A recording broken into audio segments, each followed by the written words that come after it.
अकबर बीरबल की कहानी। जोरू का गुलाम। एक बार की बात है, राजा अकबर व बीरबल दरबार में बैठे कुछ अहम मामलों पर चर्चा कर रहे थे।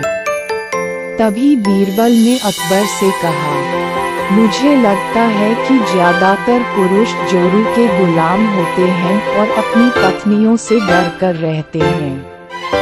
बीरबल की यह बात राजा को बिल्कुल भी पसंद न आई। उन्होंने इस बात का विरोध किया।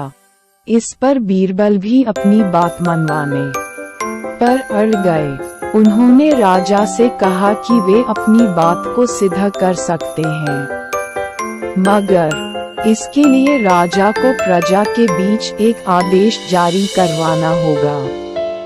वह आदेश ये था कि जिस पुरुष के अपनी पत्नी से डरने की बात सामने आएगी, उसे दरबार में एक मुर्गी जमा करानी होगी। राजा बीरबल की इस बात पर तैयार हो गए। अगले ही दिन प्रजा के बीच आदेश कराया गया कि अगर यह बात सिद्ध हो जाती है कि कोई पुरुष अपनी पत्नी से डरता है, तो उसे दरबार में आकर बीरबल के पास एक मुर्गी जमा करवानी होगी। फिर क्या था, देखते ही देखते बीरबल के पास ढेरों मुर्गियां इकट्ठा हो गईं और सैकड़ों मुर्गियां महल के बगीचे में घूमने लगीं।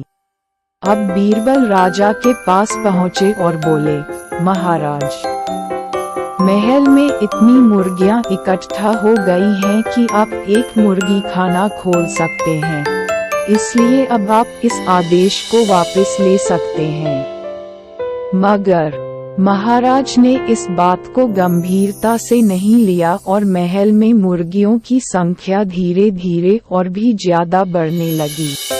इतनी अधिक मुर्गियां महल में जमा हो जाने के बाद भी जब राजा अकबर बीरबल की बात से सहमत नहीं हुए, तो बीरबल ने अपनी बात सिद्ध करने के लिए एक नया उपाय निकाला।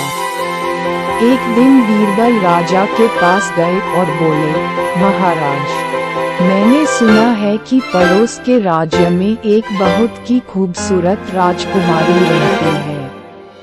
अगर आप चाहें तो क्या मैं आपका रिश्ता वहां पक्का कर आऊं?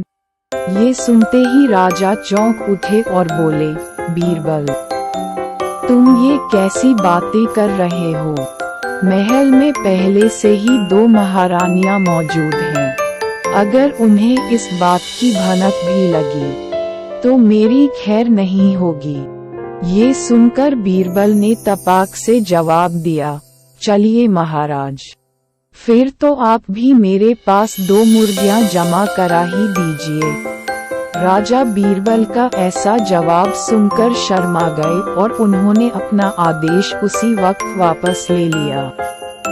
कहानी से सीख। अकबर बीरबल की इस कहानी से हमें ये शिक्षा मिलती है कि बातों की चतुराई से हम किसी भी बात को मनवा सकते हैं। जरूरत है तो बस बीरबल की तरह चतुराई से अपना पक्ष रखने की।